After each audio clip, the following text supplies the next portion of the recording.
les forums d'orientation, ils sont trop centrés sur l'orientation troisième, l'orientation pour le lycée, pour le bac. Et il n'y a pas forcément grand-chose pour les terminales comme nous. Déjà une petite idée, un petit projet ? Oui, je voudrais faire sûrement du journalisme. Elle faisait partie du millier de collégiens et de lycéens qui ont répondu présent à la nuit de l'orientation organisée par la CCI de l'Indre. Un rendez-vous qui ne manque pas d'atouts. Ici, vous pouvez retrouver 4 espaces dédiés à l'orientation. Donc le speed dating des métiers avec 90 professionnels cette année de présent. L'espace Orient Express, donc toujours avec les conseillers du service public de l'orientation, donc du SPRO présent, quelle que soit leur structure, éducation nationale, centre d'aide à la décision, mission locale, etc.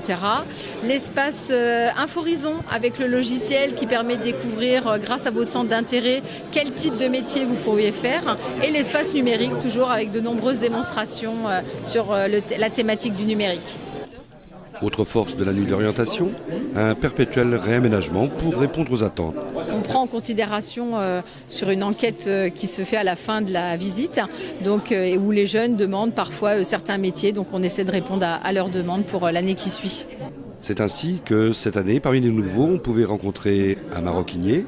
Qu'est-ce que vous mettez en avant dans ce métier ? On met surtout en avant la possibilité de s'épanouir sur un métier manuel, trouver vraiment sa voie par rapport à la matière, et parce qu'en plus il y a une forte demande dans la profession actuellement, donc un jeune qui est intéressé par ces métiers-là a toutes les chances de trouver un job à la sortie de sa formation.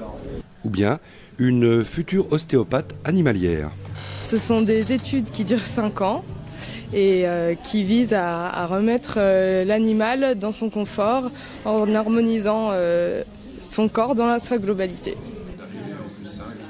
Petit bilan jusque-là de tes déplacements, de tes rencontres ? J'ai rencontré un responsable de radio donc, qui m'a beaucoup aidée. Elle a dit que je pouvais rencontrer une autre personne qui m'aiderait sûrement à choisir la licence que je vais faire l'année prochaine. Donc voilà. La nuit de l'orientation, résolument pas un concurrent, mais un complément des forums de l'orientation de l'éducation nationale. C'est différent parce que là, on essaye ils rencontrent des professionnels. C'est des vrais professionnels qu'ils ont en face d'eux. Donc, c'est des gens qui sont dans le métier, qui leur expliquent ce qu'ils vivent au quotidien, comment ça se passe, et éventuellement quelle filière ou qu'est-ce qu'il faut suivre comme cursus pour pouvoir obtenir et réaliser ce métier-là. Et au final, quel bilan pour notre lycéenne ? Résultat plutôt positif, je pense. Ça m'a apporté plein de choses. Je pense savoir ce que je vais faire du coup l'année prochaine et peut-être dans ma vie. Emma a donc choisi sa voie et elle était loin d'être la seule à repartir avec un projet d'avenir construit grâce aux rencontres de cette nuit, pas comme les autres.